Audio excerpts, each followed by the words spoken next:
supaya suara lebih terdengar jelas.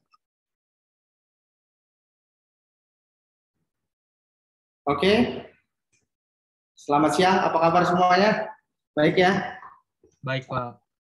Oke, sebelumnya perkenalkan diri. Saya orang lebih kenal dengan nama Chef Gede Bayaki. Chef Gede Bayaki atau Chef Vic. Kalau nama lengkap Gede Pandita Ekayana.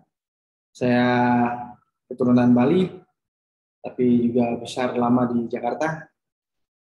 Lulusan kuliah perhotelan, lalu beberapa pengalaman di luar negeri, seperti di kapal pesiar, lalu di hotel juga di Singapura, di balik lagi di Indonesia, Bali, Sulawesi, Papua, Jakarta, Surabaya, Kalimantan, dan beberapa area di Sumatera. Sehingga mau berbagi pengalaman dengan kalian semua di sini. Hari ini materi kita adalah basic tentang cutting method atau cara memotong sayuran dengan baik dan benar sehingga menghasilkan nilai lebih ketika kalian nanti bekerja ataupun memiliki sebuah usaha restoran ataupun kuliner ya. Mungkin nanti bisa tolong dibantu kita mulai ke materi screen-nya.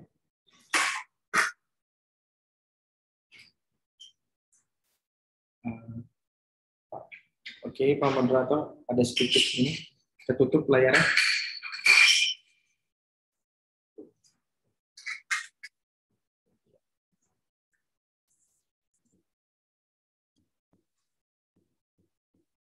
Oke, ya materi hari ini adalah jenis potongan sayuran, ya. Potongan sayuran atau jenis cutting method. Oke, next. Berikutnya, next slide.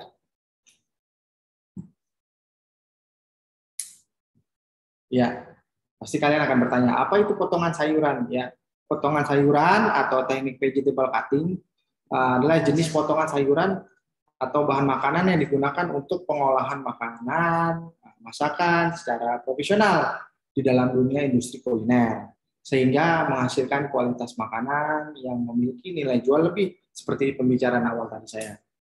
Nah, mungkin kalau selama ini kalian tahu, potongan buat sup begini aja, potong aja gimana, suka ini kan. Lalu macam-macam bentuk potongan atau vegetable cutting ini bukan merupakan hiasan atau garnish mata ya. Jadi ini juga melengkapi buah hidangan, jadi menjadi bagian utama. Ya. Contoh seperti makanan kontinental yang sebagian besar digunakan untuk sup, ya kan, atau saus. Ini berguna dan bermanfaat untuk hal tersebut. Atau sebagai pelengkap main course atau hidangan utama. Contoh kalau kalian order ke sebuah restoran makan, di mana di sana kalian order misalkan beef tenderloin stick, ya, di mana komponennya ada protein, vegetable, lalu karbohidrat dan sebagainya. Nah, salah satunya ada vegetable. Nah, ini bisa menjadi pelengkapnya sehingga presentasi kalian maksimal. Oke, next step. Nah, macam-macam potongan atau jenis vegetable cutting ini akan saya praktekkan supaya kalian atau teman-teman semua, adik-adik semua di sini bisa melihatnya dan mempelajarinya. Ya, contohnya batonet atau baton adalah teknik memotong yang membuat sayur dalam bentuk persegi panjang dan cukup tebal. Secara tepatnya, besar sayur harus memiliki lebar dan tinggi sekitar 1/4 inch atau kurang lebih ya 0,62 cm. Sedangkan panjang sayur sekitar 5 sampai 6 cm. Ya, saya contohkan. Sekarang kita ambil carrot atau wortel. Nah, seperti ini. Sebelumnya kita kupas kulitnya menggunakan alat ini. Alat ini namanya peeler. Ya. Kita gunakan tangan kiri pegang seperti ini, tangan kanan pegang seperti ini, ya kita arahkan ke bawah sini, ya. Pelan-pelan saja, arahkan sesuai dengan bagian yang mau dipotong. Jangan terlalu tebal karena akan mengupas bagian-bagian. Ya, hanya kulitnya saja yang kita buang. Alat ini namanya peeler. Oke. sudah terpotong kulitnya seperti ini. Jadi kita akan mulai dengan batonet ya. Batonet kita buang dulu bagian belakangnya seperti ini. Ya. Kurang lebih tadi 3 cm ya. 5 sampai 6 cm seperti ini. Potong dulu satu sisi. Sisi berikutnya.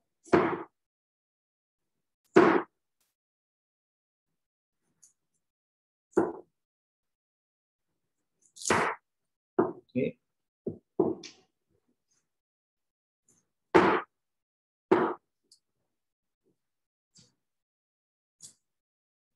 Seperti ini ya. Terus tadi 1x1.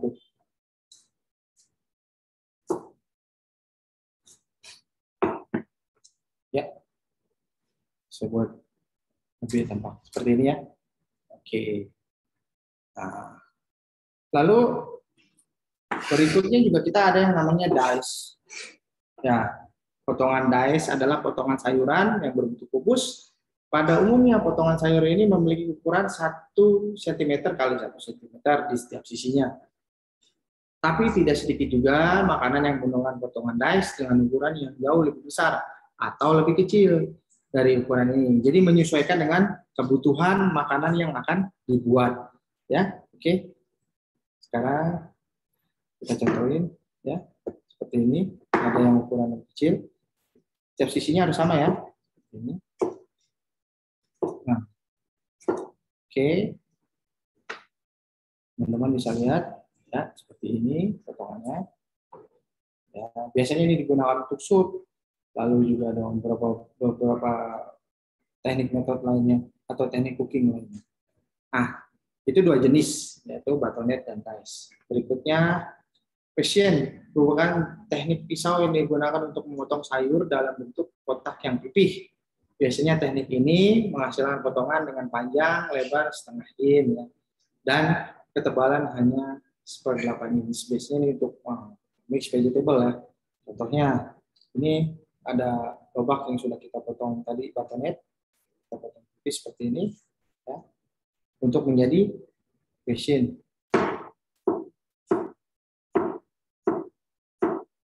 Nah, seperti ini. Tapi ada trik ya saat kalian potong. Nah, ketika kalian awam untuk megang pisau sebesar ini namanya chef knife. Jenisnya chef knife. Kalian pegang seperti ini. Nah, ketika megang bahan ini, nah, tekukan pangkal pertama dari jari kalian seperti ini. Ini supaya aman, supaya jari kalian tidak terpotong. Jadi ini akan berbentur dengan ujung ini. Nah, kalau kalian lihat di kamera seperti ini. Nah, jadi nggak kena jari kalian. Ya, oke. Ini saya lanjut. Oke. Ini bentuknya. Ya. Oke, bisa di mix dengan carrot.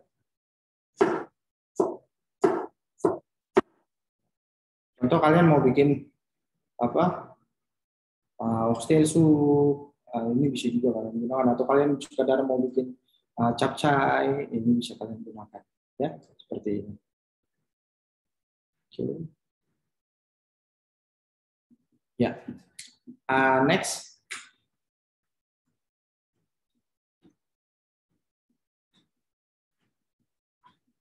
Selain beberapa tips tadi, kalian harus perhatikan ya, cara memegang pisau dan sebagainya. Nah, mungkin adik-adik ada yang bertanya nih, wah, itu cutting boardnya warna hijau, gitu kan? Untuk apa tuh saya? Kok warnanya hijau? Ya, betul sekali. Nah, warna hijau ini yang kita gunakan untuk vegetable hijau, vegetable. Makanya kita menggunakan cutting board sesuai dengan hazard prosedur atau hazardous analysis critical control point. Kita gunakan cutting board warna hijau. Oke, nah, kita lanjut ke jenis potongan berikutnya yaitu jardinier atau jardinier. Kamu pasti familiar dengan potongan yang satu ini. Jardinier adalah potongan sayuran yang berbentuk balok dengan ukuran 3 cm kali 1 cm, panjangnya 3 cm satu ya.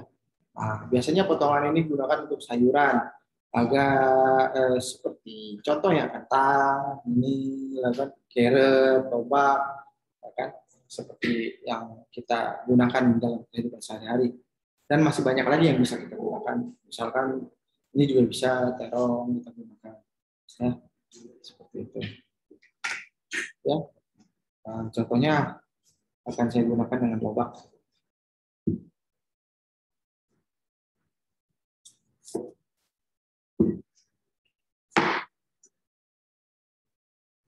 Nah, gunakan pilar lagi, ya seperti ini. Kita kupas kulitnya.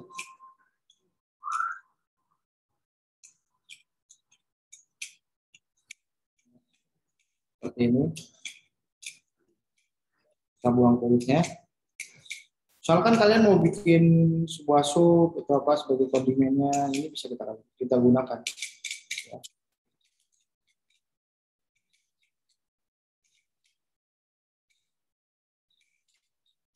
Oke, kita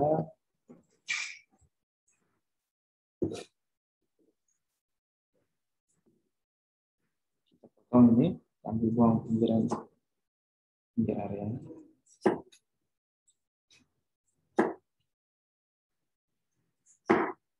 Nah, sob, itu apa nggak dibuang-buang, sob?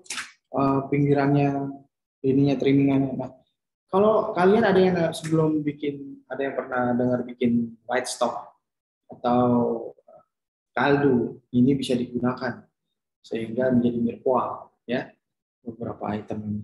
Ya. Memang nggak semua item bisa digunakan, tapi ada beberapa yang kita bisa gunakan sebagai mirepoix. Oke, sekarang balik lagi ke teknik cutting tadi. Oke, jardinier ya. Kalau sudah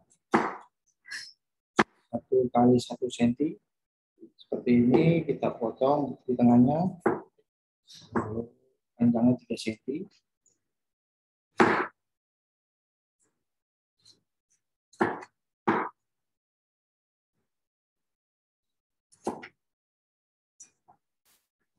Ya, seperti ini. Kalian bisa lihat.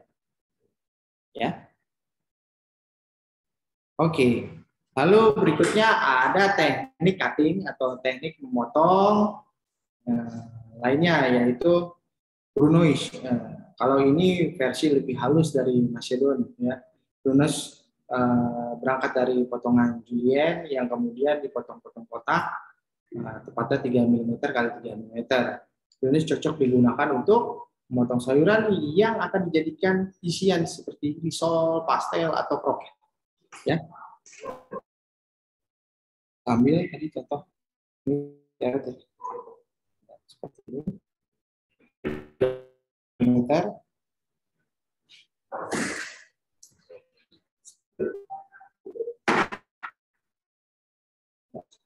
Sudah seperti ini, ya, sudah julienne, lalu kita potong. Ya, tekniknya ada yang mau ke atas, ke bawah, atau ke depan, ke belakang, sama bisa. Tergantung enaknya kalian memainkan pisau tersebut, ya.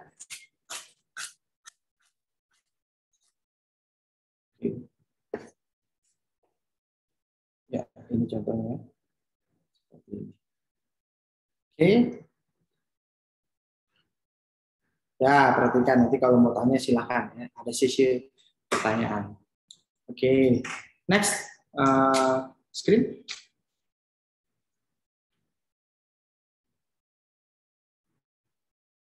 Oke. Ini ada teknik chop, ya. Kalau jadi potongan ekstra kecil-kecil, mungkin teman-teman mungkin bahasanya yang lebih awam dengan cincangan. Digunakan untuk memotong bumbu yang akan ditumis seperti bawang atau dedaunan aromatik seperti parsley, basil, atau rosemary. Ya, itu bisa digunakan teknik potong ini. Saya akan kasih contoh. Contoh ambil tadi. Ya, kita bocor, kita potong dulu. Ini bikin jadi julienne kecil-kecil. Sudah seperti ini, lalu kita dengan satu kita cek. Bisa juga digunakan pada onion. Setelah ini akan saya contohkan untuk onion. Ya. Ini potongannya lebih kecil dari yang tadi ya.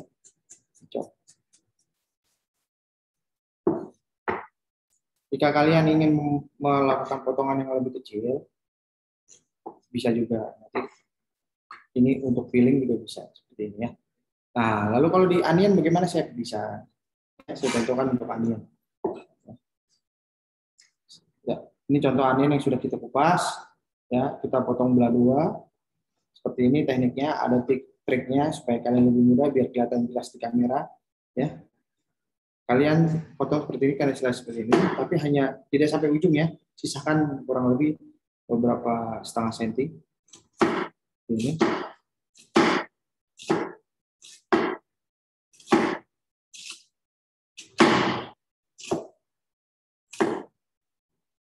Ya, kalau sudah satu sisi ke arah sini, lalu ke sini. Bagian berikutnya. Ups, tapi sebelum kita lanjut nih ada tips ya. Sebelum kalian kan suka dengar potong bawang bikin apa namanya di mata tuh perih gitu kan. Bikin mata sakit. Aku nggak kuat mau potong bawang atau onion. Nah, sebenarnya yang menjadi problem adalah ketika kalian mengiris lalu mata kalian terasa perih, berarti pisau yang kalian gunakan ini tidak tajam. Ya, pisau kalian ini yang digunakan tidak tajam. Kalau pisau kalian tajam, ketika di slice, dipotong ataupun dicop, dia nggak akan mengeluarkan air, kadar air atau reduce yang ada di dalam si apa namanya tadi onion, ya di dalam onion ini. Karena apa? Dia akan kontak dengan mata kalian, kornea mata kalian. Apalagi kalau nggak salah ini kelas IPA. Kelas IPA mungkin tahu ada pembelajarannya, ya kan? Nah itu mata kita jadi pedas. Tapi kalau kalian rawat, asah pisau kalian seperti ini, contoh ya, seperti ini, diasah. Nah, ketika kalian mengasah pisau, ya, kalau kalian mengasah pisau ini, ada tekniknya juga. Harus satu arah. Satu arah, kenapa? Supaya dia bagian sisinya itu benar, jadi kuncing. Kalau kalian dua arah seperti di rumah, tajam, tapi akan sesaat. Karena apa? Segala sesuatu yang sesaat itu nggak akan kekal. Ya kan? Benar nggak? Ya, iya, jadi itu sesaat, suatu saat yang nggak kekal. Jadi kalau kalian satu arah, dia akan runcing. Sehingga pisau ini akan tetap terawat tajam. Oke, kita lanjut ya. Yang kekal nggak akan, kalau yang nggak kekal nggak akan abadi. Ingat itu ya. Oke, berikutnya kita lanjutin. Sudah tadi satu arah ke sana, ya kita slice. Sekarang sini. Berlawanan arah.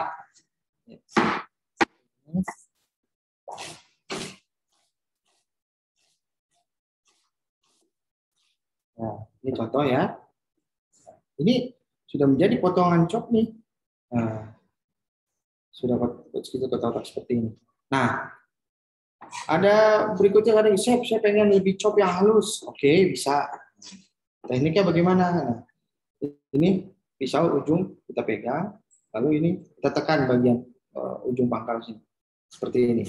Nah, ini akan menjadi lebih mudah. Ya. Terlihat sepele, tapi kalau kalian nggak melakukannya dengan baik, hasilnya akan lain. Bukan mempermudah, malah mempersulit.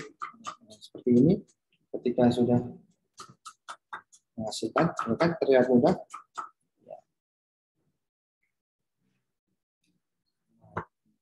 Ini hasil yang lebih halus, ya kan? Kalau kalian mau saute atau menumis sesuatu Chinese food atau Indonesian food atau Western food untuk putu chop seperti ini, ya. Putu chop.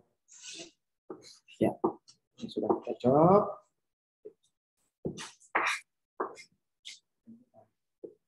Berikutnya kita akan ada proses atau cutting method yang namanya turning. Ya, potongan sayuran yang berbentuk melengkung seperti bola baseball atau apa ya? Sebutkan itu. Nah, kalau kalian main rugby itu di bawah tuh bolanya dikejar-kejar. Nah, seperti itu biasanya menggunakan turning knife hingga bagian ujungnya bentuk lancip atau runcing. Ya. Ini yang namanya turning knife. Nah, seperti ini bentuknya. Ya. Ini juga kita asah juga sama cara. Kalau mau sisi luarnya begini, boleh sebaliknya. Sisi dalam, atau mau begini, luar dalam bisa. Oke. Ini ada potato, ya kita lanjutin turning. Ini kita belah dulu jadi dua supaya kecil. Ya, sudah belah dua. Ambil satu sisinya seperti ini. Ya, jangan ragu, jangan bimbang. Nah, seperti ini.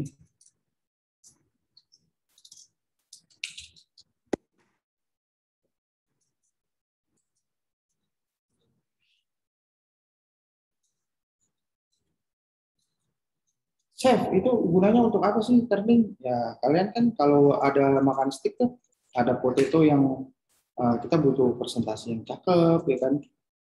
Enak dilihat, tidak potongan yang seperti biasanya, ada sesuatu yang beda, ya kan? Seperti itu. Jadi menghasilkan presentasi yang baik.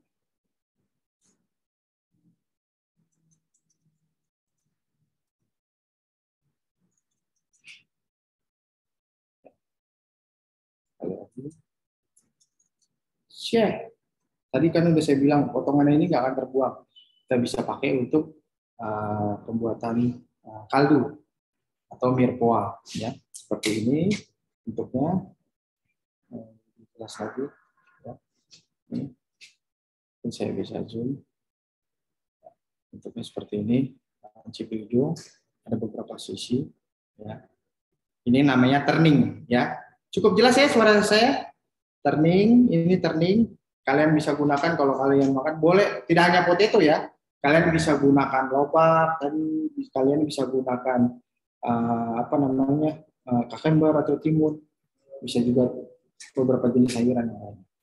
Oke, itu tadi adalah beberapa teknik dasar cutting method yang bisa kita gunakan di chef sebagai seorang chef profesional. Bisa kalian kembangkan di dunia di restoran kalian ataupun kalian bekerja di dunia hotelier khususnya food kitchen, food production, itu bisa kalian lakukan. Tujuan awalnya kenapa ada cutting method? Ya, itu adalah basic dasar teknik dalam pembelajaran teknik pengolahan makanan, di mana ada materi kuliah. Kalau kalian nanti kuliah mau ngambil menjadi seorang chef, mau menjadi kulineri, mau jadi praktisi kuliner, ambil di Poltek Sahid Roksi, kalian akan dapat pelajaran yang lebih. Ya, ingat di mana? Poltek Sahid Roksi. Oke. Ya, itu materinya. Teknik potong. Silakan moderator, mungkin bisa dikembangkan. Oke, thank you Chef untuk infonya, untuk ilmunya yang sudah dibagikan. Boleh nih Chef, sebelum kita masuk ke sesi tanya jawab, boleh cerita-cerita nih Chef tentang pengalaman Chef atau belakang Chef nih dalam dunia perhotelan itu bagaimana sih Chef? Oke, saya akan sedikit berbagi di mana saya sebagai seorang chef yang awalnya juga merintis karir dari posisi bawah, lalu saya kuliah di dunia perhotelan dan on job training di Singapura waktu itu di Intercon selama 6 bulan. Karena saya di sana seorang training, waktu itu saya di bakery. Bahkan saya dicemplungin ke bakery karena di posisi di bakery itu membutuhkan orang, walaupun basicnya saya di hot kitchen, mau nggak mau saya ambil, dan saya positive thinking bahwa itu menjadi sebuah ilmu atau lebih saya, sehingga saya bisa mendapatkan sesuatu yang baru. Akhirnya saya pelajari itu di bakery, at least setelah 4 bulan, itu CDP saya ada cuti, tapi saya sebagai siswa training datang dari Indonesia bisa membuat dough mixing, sweet bread, hard bread, terus soft roll, hard roll, lalu filling beberapa jenis Asian bread, semi grissini, Italian bread, dan juga ada fresh baguette. Saya bisa melakukan itu dan chef melihat, chef melihat. Akhirnya saya diberikan promotion, tawaran setelah selesai on job training, baik itu laporan dan wisuda, saya jadi staf di sana selama 2 tahun.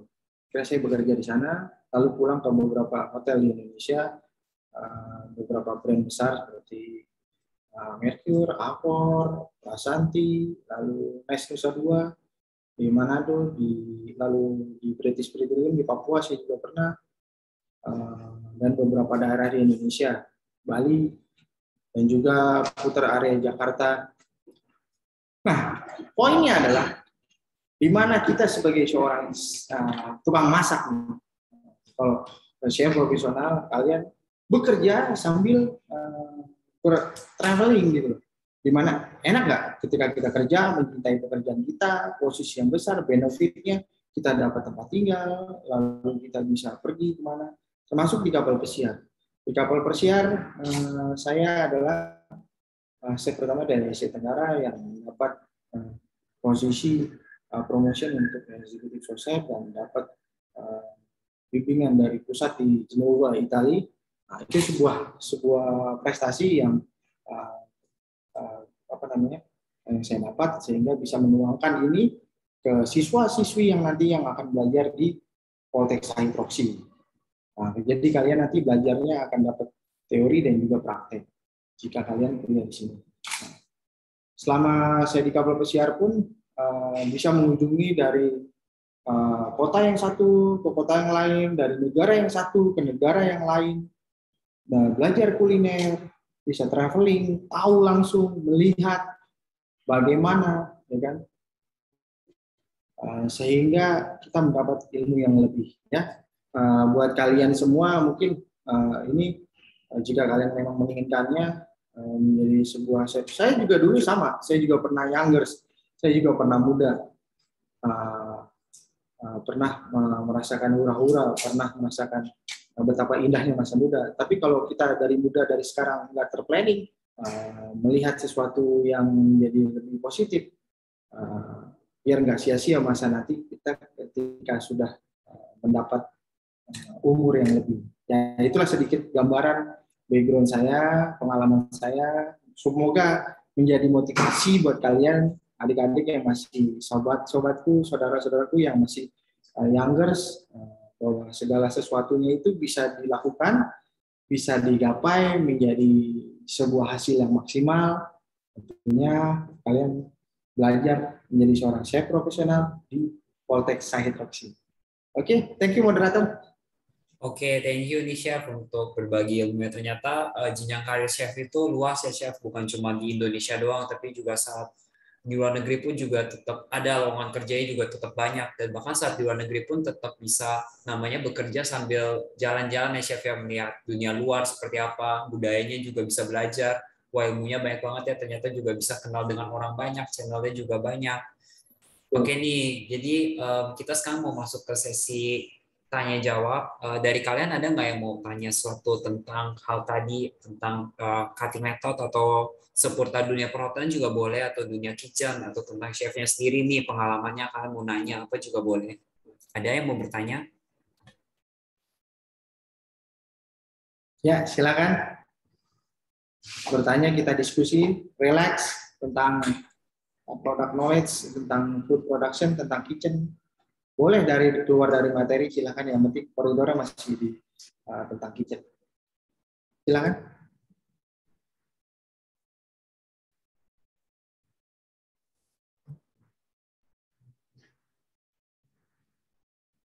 Ya mungkin itu yang pas di bawahnya saya tuh, kayaknya dari tadi senyum-senyum terus tuh. Yang pas di bawahnya kolom saya tuh kayaknya mau nanya. Iya, ada yang mau nanya nggak? Boleh Chef, saya lewat. mau tanya dong, Chef. Ya. Pernah nggak, Chef, misalnya ada orang yang lagi praktek potong-potong gitu, tiba-tiba jarinya kepotong gitu, Chef? Ya, good question, pertanyaan. Ya, seperti yang tadi saya bilang, kecelakaan kerja bisa saja terjadi. Maka itu kita harus fokus ketika kita masuk kitchen, tidak bercanda dalam artian tidak menggunakan alat dengan suka-suka. Nah, ada triknya tadi. Seperti yang saya sampaikan tadi, ini triknya contoh pada saat kalian mau motong. Mungkin ini ya. Ini contoh mau potong lobak ya. Nah, ini kan jari kita sebelah kiri ya. Ini jari kita sebelah kiri. Ruas pertama itu kalian tekuk. Ya, ruas pertama kalian tekuk seperti ini. Jadi ujung jari ini ke dalam, yang muncul hanya tekukan ini, taruh di atasnya seperti ini. Kenapa? Nanti pisau ini akan beradu dengan, taruh senderin aja di sini, sehingga dia nggak akan kena jari. Itu ketika kalian ngiris ini pun mungkin bisa lihat ke atas sedikit, kalau ngiris ini, nah sip, kan nggak kena. Nah kan, even saya nggak melihat pun juga no look shoot kalau anak basket bilang, ya kan, no look shoot, ya kan, mungkin bisa dilihat ke atas sedikit, agak jauh kameramen, ya, agak jauh mundur, ya seperti ini. Kalaupun saya nengok ke samping kasarnya, ya kan, ini aman, nggak akan kena, ya, seperti itu, ya, triknya. Sekali lagi saya ulangi, ini jari. Ada ruas pertama kalian gini tekuk ke dalam, lalu si pisau itu kalian sender, ya, lalu kalian potong ke bawah, sehingga itu nggak akan mengenai jari, ya. Jangan begini, motong ini megang begini ya, habis kita jadi cincangan, ya. Oke, maka itu yang membedakan, ya. Ada istilah everybody can be a cook. Setiap orang bisa memasak, setiap orang bisa melakukan teknik masak. Tapi nggak setiap orang bisa menjadi chef. Not everybody can be a chef. Karena chef itu bukan cuma sekedar memasak, tapi dia managerial skill, ya kan, how to produce revenue dan segala macam. Nah, jadi itu yang akan kalian pelajari jika kalian kuliah di Poltek Sahid Roksi. Ya, di sini tentunya. Akan itu baru sebagian kecil. Nanti akan kalian dapat pembelajaran yang lain sehingga kalian akan menjadi praktisi kuliner yang profesional, beda dengan yang lain, sehingga kalian produktif, dan ketika terjun ke dunia industri yang sesungguhnya kalian udah nggak kagum. Kalau ibaratnya di MotoGP kalian udah ikutin Moto3 duluan, ya kan, jadi ketika turun di MotoGP kalian udah tarik gas, ya kurang lebih seperti itu. Oke. Good question. Ya, yang lainnya? Misi Pak, saya mau tanya Pak. Ya, silakan. Boleh buka date nggak? Kira-kira berapa pendapatan Bapak tiap bulan? Wow. Ini pendapatan. Ini sebenarnya sih konfidensial ya. Sebenarnya ini konfidensial ranahnya. Ini ranahnya konfidensial sebenarnya, karena setiap orang pendapatan itu berbeda-beda. Bagaimanapun orangnya. Saya ambil kisaran aja ya. Saya ambil contoh dulu deh. Ambil contoh ketika saya di passenger cruise atau di kapal pesiar. Itu posisi saya executive chef dengan basic salary 6.500 euro. Wow. 600 euro. Ya, itu bisa menjadi inspirasi kalian. Ya, tinggal dikali aja 18.000. Lebih seperti itu. Ya. Oke, kalau di hotel di darat di luar negeri ya almost same, nggak jauh beda, tapi bukan euro, US dollar. Wow. Ya, kurang lebih. Kalau di hotel di Jakarta agak sedikit tabu gitu di Indonesia untuk membicarakan hal tersebut, gitu, karena ada beberapa yang kita sebagai orang Timur, budaya Timur, Indonesian kultur agak sedikit tabu untuk menyebutkan tersebut. Tapi tetap menjadi penghasilan yang cukup bisa diandalkan. Kurang lebih seperti itu ya. Terima kasih. Oke, ada lagi yang mau bertanya? Terima kasih Pak. Oke. Sama saya berbagi pengalaman ya. Contoh nih, intermezzo, ketika saya in charge di Bali, ada beberapa repeater guest yang memang sudah sering datang dan menginap di hotel, salah satu hotel ya, saya nggak sebutkan namanya, dan dia datang di breakfast, berbicara sama saya selalu conversation dengan tamu-tamu saya di breakfast time, karena nanti saya tanya gimana makanannya, gimana hari kamu, dan segala macam teknik upselling pun saya lakukan di sana. Sehingga misalkan dia, itinerary, do you have itinerary for today? I don't think so. Oke. Tadi kita jelasin. Jadi itu yang tadi saya bilang, everybody can be cook, but not everybody can be a chef. Jadi kalian sampaikan, oke, kalau kamu belum punya planning, if you don't have planning today, I can suggest one place, is very nice place. We call that Uluwatu Temple.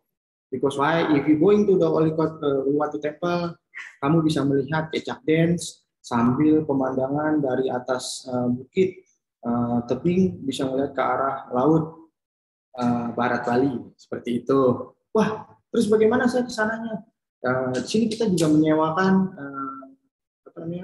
kendaraan traveling plus guidingnya, harganya nggak mahal. Misalkan satu harinya 600.000, itu udah bersih dengan satu kali lunch misalkan. Contoh seperti itu. Itu ada teknik upselling. Kalian jelaskan ke mereka sehingga kita bukan cuma memasak. Kita tawarkan juga. Nanti pulangnya itu kurang lebih jam 7 malam. Kamu cukup lelah. Apa kita mau siapkan makanan dinner untuk kamu spesial? Misalkan mau bahan apa, daging. Kita sebutin ini aja, mau meat, fish, ataupun seafood, ataupun chicken, atau kita tawarkan upselling. Oh, boleh juga tuh. Ya udah, nanti malam saya mau makan misalkan kara Bali, oke, saya mau makan ayam betutu misalnya. Tahu tuh tadi. Nah, itu kan selling point juga dari kalian sebagai seorang chef. Jadi bukan cuma bisa memasak, kalian juga harus bisa berkomunikasi. Contohnya seperti ini, ya kan? Saya harus bisa mempresentasikan teknik cooking method kepada kalian sehingga teman-teman saya bertambah, teman-teman bertambah informasinya, knowledge-nya, ya kurang lebih seperti itu. Silakan kalau ada yang mau bertanya lagi.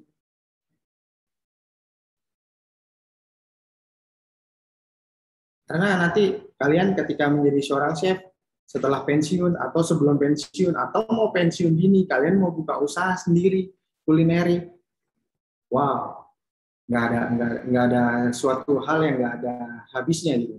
Kuliner adalah sebuah kebutuhan yang sepanjang masa, kecuali masa ini berhenti.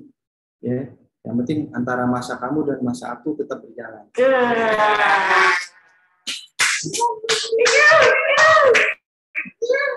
Oke, next. Siapa yang mau tanya?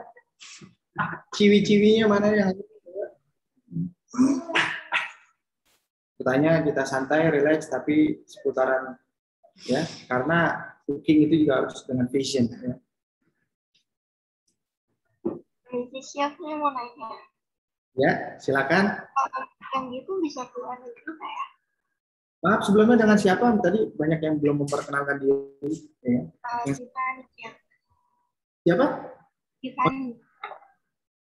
Oke, siap. Silakan pertanyaannya. Magang gitu bisa ke luar negeri nggak ya? Kalau bisa, itu bahasanya kita perlu belajar lagi atau nanti gimana gitu? Oke. Materi di kuliah itu nanti juga ada apa namanya pembelajaran bahasa Inggris, bahasa international language yang harus kita pakai. Nanti ada materi di kampus juga dapat. Kalau masalah keluar negeri atau tidak, program-program itu pasti ada program-programnya.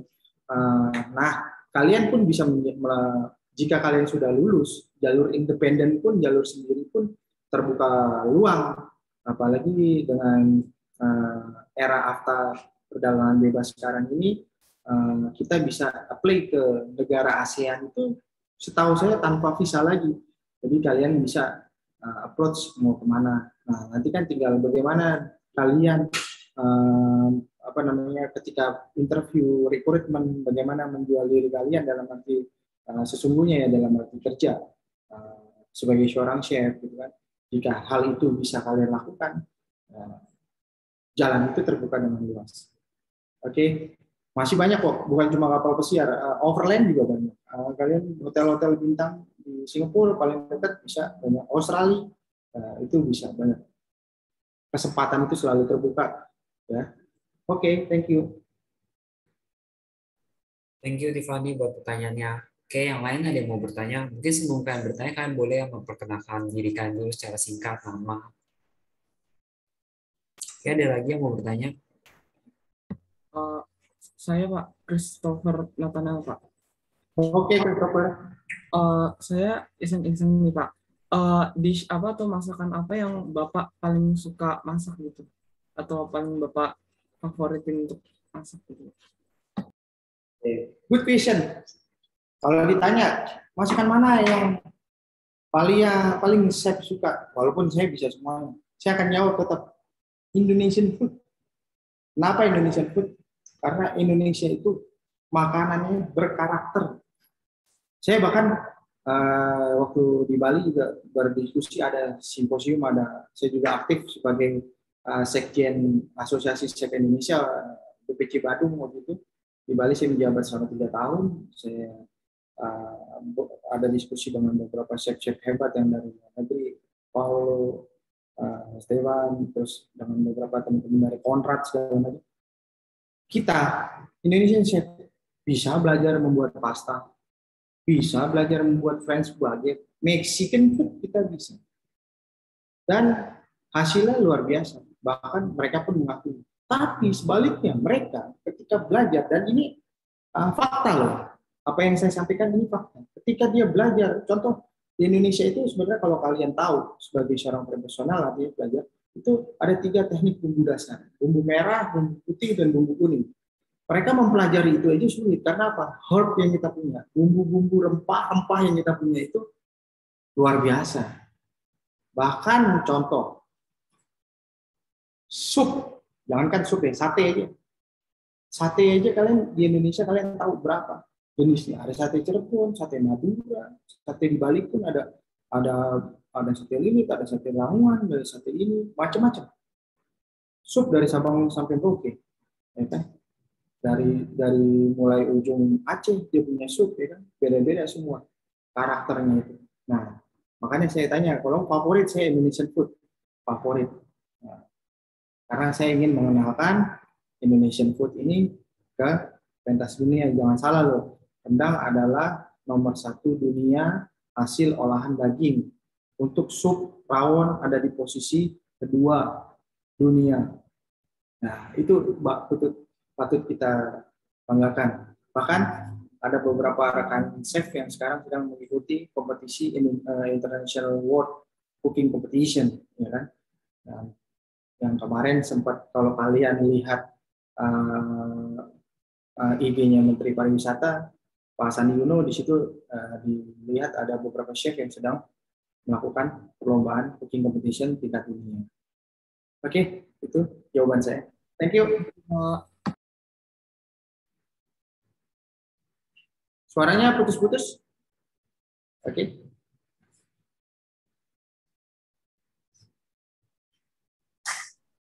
Oke, teman-teman ada yang mau bertanya lagi? Atau kalau malu ngomong juga boleh kok chat di kolom. Ya, mungkin yang mau chat.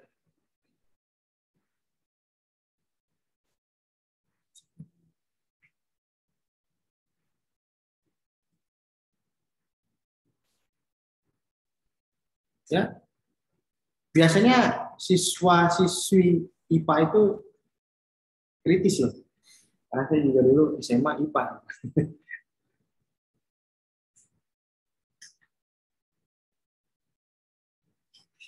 Ada yang mau bertanya silakan. Karena benefit kalian nanti ketika kalian menjadi seorang chef profesional, benefitnya itu double. 1, secara materi kalian sebagai chef profesional, terus yang kedua, kalian punya skill yang nggak bisa didapat orang lain. Ketika kalian pensiun, kalian bisa mengembangkan usaha kuliner sendiri atau mau bikin kelas private, banyak kok. Sekarang juga banyak kok pengusaha-pengusaha atau keluarga-keluarga artis ataupun orang-orang terkenal yang mau bikin, apalagi pandemi ya kan, nggak bisa banyak kumpul orang, mereka cuma 5 orang, tapi dia mau makanan yang sifatnya misalnya Mexican food, ya datang kita ditelepon, itu benefit juga dan harganya juga fantastik. Nah, itu kalian nanti kalau jadi chef profesional bisa seperti itu, ya. Apalagi zaman sekarang serba mudah untuk mengakses internet. Teman-teman yang lain, tadi kawan-kawan di IPS proaktif loh, lumayan banyak yang bertanya. Halo Chef, saya Felix Geraldo, Chef. Mau tanya dong Chef, kalau misalnya anak kitchen tuh magangnya tuh apa ya Chef? Soalnya saya pernah dengar katanya anak kitchen magangnya itu nyuci piring dulu berbulan-bulan baru apa-apa gitu. Oke, pertanyaan yang rata-rata kaum milenial tuh banyak ya seperti ini ya. ya sebuah proses. Sama seperti kepompong. Nggak akan seindah jadi kupu-kupu. Tanpa proses. Jadi ada sebuah rotation di mana kalau kita melihat dari hal itu, kalau dibilang stewarding ya, kita profesionalnya bacanya stewarding itu ada dibagi dishwasher sebagai dishwasher atau pot washer. Nah, itu di sana teknik dasar. Kalian mengetahui mungkin terlihat gitu, bisa aja saya menyampaikannya. Enggak. Contoh, ketika kalian coba terjun langsung menjadi seorang chef de party misalnya, tapi kalian nggak tahu ini apa. Contoh, alat ini apa. Kalian nggak tahu ini apa.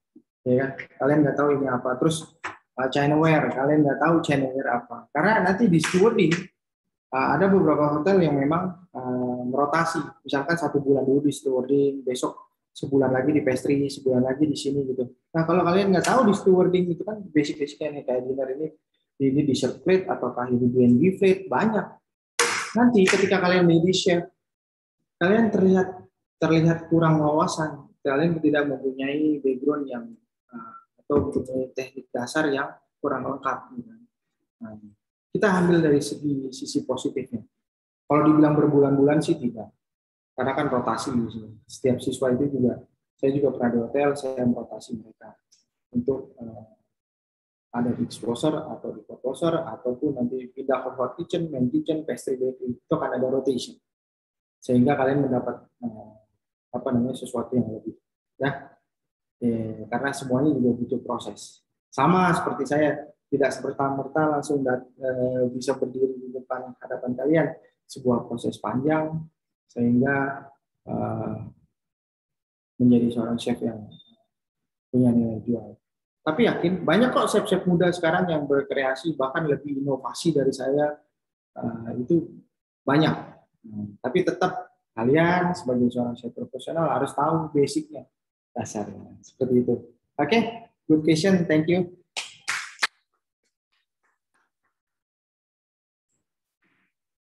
Yuk, ada pertanyaan lagi? Ya, ada lagi yang mau bertanya, mungkin seputar kehidupan chef juga nih, kan banyak pengalamannya, kalian juga boleh nanya nih, mumpung lagi ada ahlinya nih.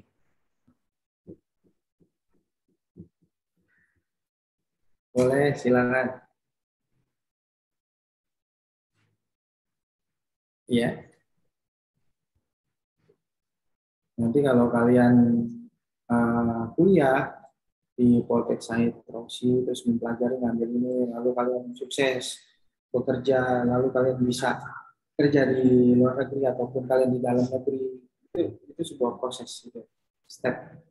Sama juga kita sebelum mencapai sekarang, kalian kan SMA ya atau SMK, ada beberapa proses-proses yang harus kalian jalani.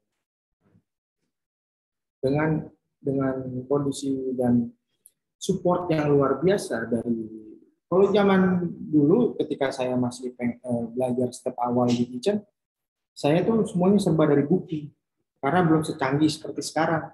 Kalian buka Google, searching aja, kalian di situ udah bisa dapat sebanyak itu tentang kitchen gitu. Nah, tapi bagaimana kalian sebagai generasi muda mengimplementasikan sesuatu yang sudah mudah kalian dapatkan itu menjadi basic dasar kalian sebagai seorang chef. Oke. Silakan, mau pertanyaan apa, bebas, penting masih hubungannya dengan dunia kitchen. Saya mau nanya. Oke, silakan. Saya dari sudut penonton. Ya. Mau nanya. Lebih susah masak masakan Indonesia, Asia, atau Barat, Chef? Terima kasih. Oke, pertanyaan bagus. Dari teman kita live di sini, dari penonton kita, dari namanya siapa tuh, dari Richard ya. Oke, Richard Widianto, Chef. Oke, Richard, thank you ya pertanyaannya. Tadi tuh jadi lupa saya sama si Richard nih. Bisa diulangi, Richard? Lebih susah mana, Chef? Masakan Asia, Barat, atau Indonesia? Oke, Richard. Lebih susah mana? Seperti yang saya sampaikan tadi, Indonesian food itu komplit gitu loh. Karena banyak sekali bahan-bahan, rempah-rempah, bumbu-bumbu yang kita gunakan. Kalau teknik lebih sulit, biarpun saya orang Indonesia, Saya belajar masakan Italian, Mexican, Arabian, bahkan Middle East, Indian food. Indonesia itu lebih sulit. Indonesia lebih sulit. Kenapa sulit? Contoh aja bubur itu. Kita bergeser sedikit dari Sukabumi ke Cianjur udah lain, Cianjur ke Garut udah lain. Ya, kalian main jalan-jalan ke Pik bubur udah lain ala Chinese. Lalu ya kan itu contoh bubur ya. Itu cuma bubur dari bubur Sukabumi itu ketemu lagi bubur Cianjur udah lain. Ketemu dengan bubur Garut udah lain. Terus kalian pulang ke Pik ya kan. Sana kalian belanja lagi, beli lagi bubur di sana Chinese style. Itu beda juga. Jadi itulah saya rasa begitu ya. Richard, Indonesian food lebih sulit. Terima kasih, Chef. Sama-sama. Oke. Ada yang lain? Halo, Chef. Saya Henry, Chef. Mau nanya, Chef. Silakan, Henry. Chef, kalau misalnya nggak jadi chef, kira-kira chef mau jadi apa, Chef? Wow, ini pertanyaan luar biasa. Kalau nggak jadi chef, jadi apa? Gitu. Oke. Kalau ditanya cita-cita, saya orangnya fokus. Ya kan? Saya orangnya fokus. Jadi kalau flashback ke belakang, zaman dulu itu ketika saya di Bali, saya melihat paman saya. Awalnya paman saya melihatkan foto postcard, ya, dicetak begitu. Zaman dulu belum secanggih sekarang, banyak smartphone ya. Saya melihat di situ, di belakangnya dia foto di belakang Menara Eiffel, terus dia foto di belakang Miami, kota Miami itu, keren banget. Terus dia ke Alexandria, Sphinx segala macam. Saya tanya pekerjaannya apa, zaman dulu bukan chef, orang bilangnya koki, ya kan. Nah, ketika saya punya keinginan dan passion saya mikir, wah, saya mau jadi koki. Lalu saya tanya, gimana caranya? Ya kamu kuliah dulu. Nah, tahun sekian saya kuliah di Bandung, akhirnya 2 kali saya kuliah lagi di Jakarta. Akhirnya saya ambil food production perhotelan. Nah, dari situ saya mulai fokus. Kalau ditanya cita-cita lain, karena dari SMA ya. Kalau cita-cita kecil sih itu lain lagi ya, karena kecil kita kan belum berpikir secara objektif. Ya, kalau kecil saya dulu pengennya kayak papa, saya pengennya tentara. Tapi setelah saya berpikir dewasa dan melihat dan saya tertarik, saya fokuskan kuliah perhotelan, menjadi seorang chef profesional. Gitu. Thank you pertanyaannya.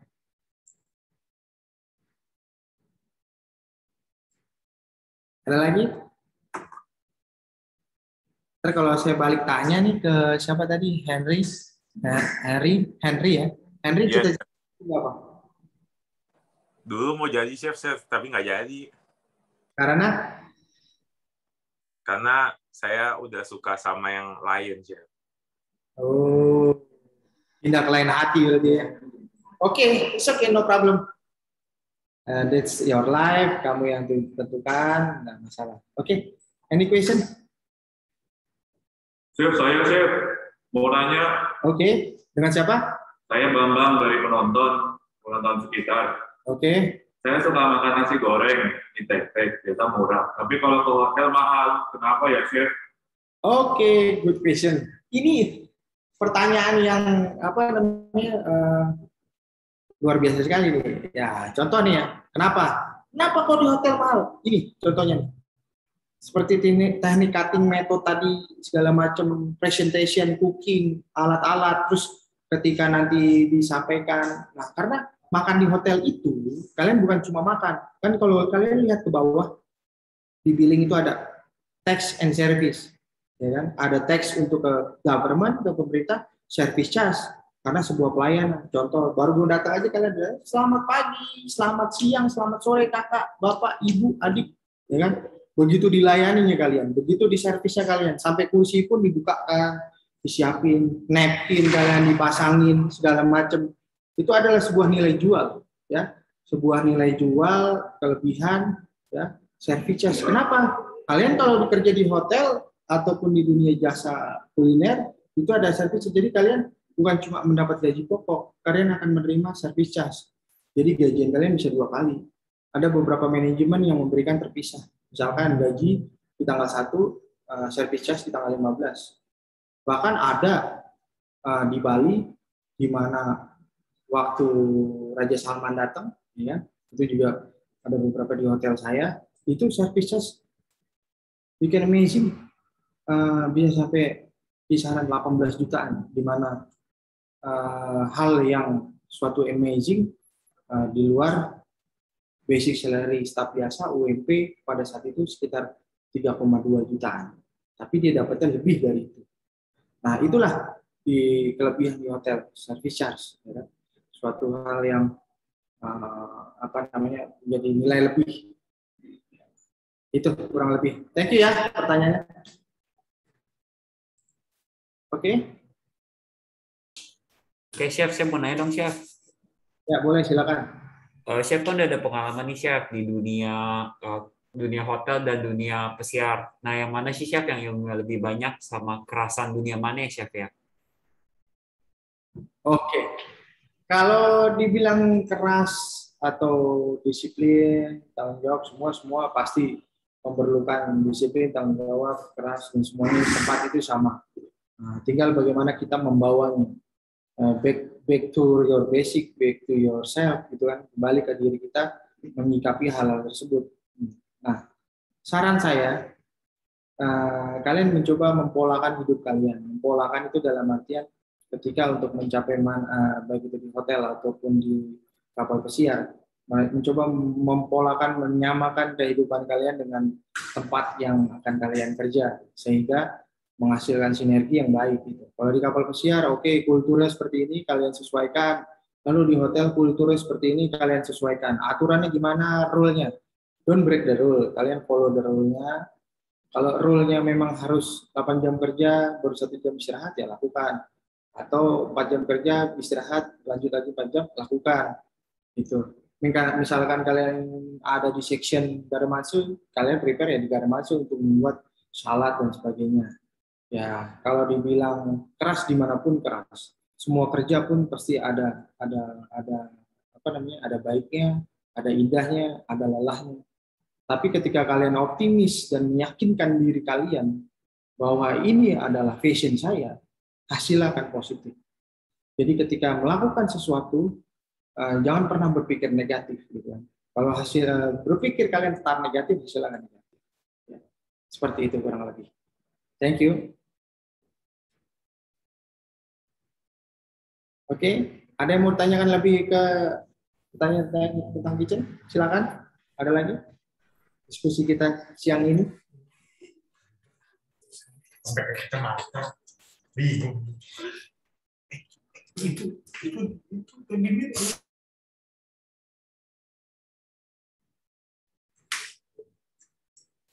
Oke.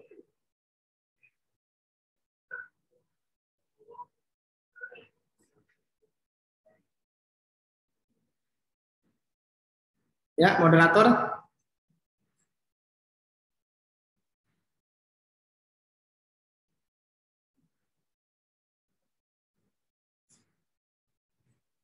Oke, ada yang mau bertanya lagi mungkin?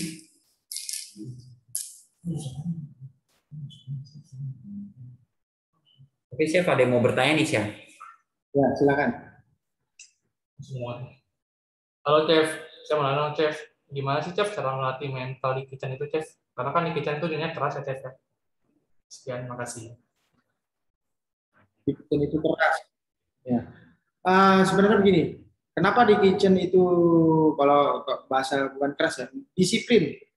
Karena di kitchen itu kalian berhubungan dengan alat-alat yang resiko bahayanya lumayan tinggi, seperti pisau, ya kan?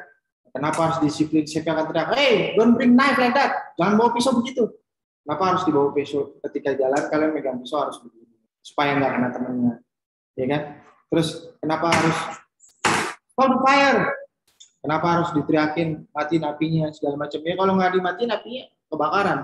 Gitu. Jadi sebenarnya lebih ke arah disiplin yang tinggi ya, disiplin yang tinggi. Tapi juga kita nggak lepas dari fun, karena fun juga itu dibutuhkan di kitchen sehingga menghasilkan makanan yang enak. Kalau hati udah bad mood, nggak fun, hasilnya juga jelek. Ya, sebenarnya itu sih, bukan keras tapi disiplin. Thank you.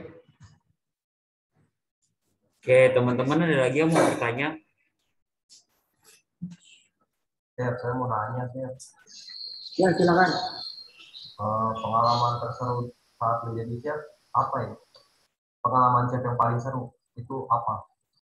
Paling seru, oke. Handling orang-orang yang terkenal atau dikenal. Contoh seperti Pele, David Beckham, special dinner. Lalu ada siapa? Almarhum Maradona, Muhammad Ali, beberapa orang-orang terkenal artis seperti Madonna. Terakhir itu pernah juga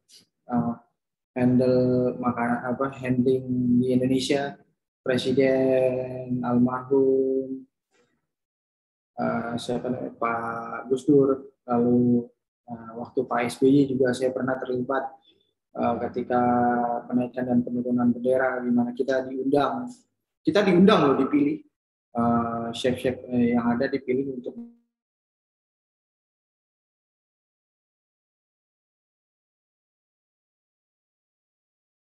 saya handling Pak Jokowi, ya kan, baik itu breakfast, lunch, dinnernya mereka, karena itu akan mendapat sertifikat dari mereka, dan itu sebuah kepuasan kita sebagai seorang chef. Kita bisa memberikan sesuatu kepada orang-orang mungkin nggak setiap orang bisa jumpai, ya, bisa ketemu dengan mereka. Itu sebuah nilai plus bagi saya. Mungkin teman-teman lain chef lain juga sama seperti sependapat dengan saya. Ketika handling terus makanannya puas, good comment, itu menjadi sebuah kepuasan tersendiri. Oke, itu pertanyaannya, Boy. Terima kasih, Chef. Ya, sama-sama. Oke, Chef, ada yang bertanya nih di chat. Dia nanya, dia mau nanya nih, Chef, makanan atau dish apa sih yang Chef paling mahir? Chef paling jago dalam masakan apa nih, Chef? Maksudnya dish, menu apa?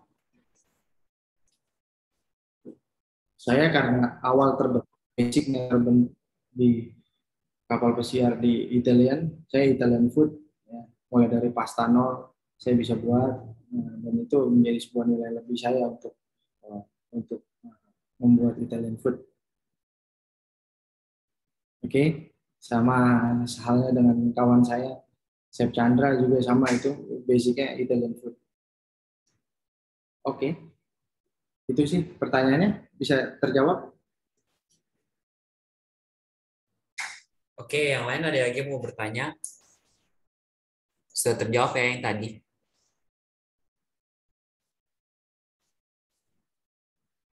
Italian food itu diantaranya misalkan lasagna, pasta, carbonara, dan lain-lain. Lalu ada pizza, ada fettuccine, ada casancello, many things. Ya, itulah kurang lebih. Oke, any question? Oke, ada lagi yang masih mau bertanya atau bingung? Oke, mungkin kalau nggak ada, kita sampai sini dulu aja kali ya. Oke, terima kasih untuk SMA Kristen Yusuf yang sudah memberikan kita kesempatan untuk boleh memberikan informasi ini, untuk demo ini, untuk acara ini, dan juga terima kasih untuk Chef Gede yang udah berbagi informasi, ilmunya, serta pengalamannya.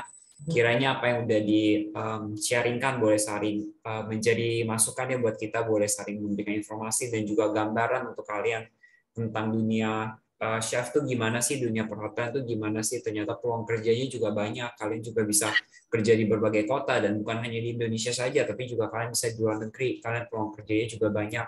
Dan juga pentingnya chefnya untuk bahasa, kita mempelajari berbagai bahasa, sehingga kita saat keluar negeri pun juga kita dipermudah, kita bisa saling mengerti namanya budaya lain, bahasanya, interaksi kita juga jadi lebih mudah. Dan juga kita mohon maaf kalau misalnya ada beberapa salah kata, dan juga terima kasih untuk kesempatannya ya, untuk kalian juga tetap stay safe, jaga protokol. Oke, untuk sebelumnya kita screenshot dulu ya, kita foto bersama dulu ya. Yang belum buka kamera boleh buka, udah buka semua ya. Sebentar.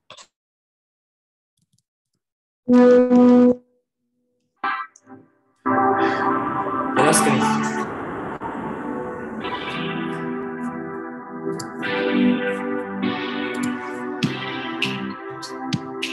Oke, kita screenshot ya fotonya, 1, 2, 3. Oke, sekali lagi ya. 1, 2, 3. Oke, thank you semuanya.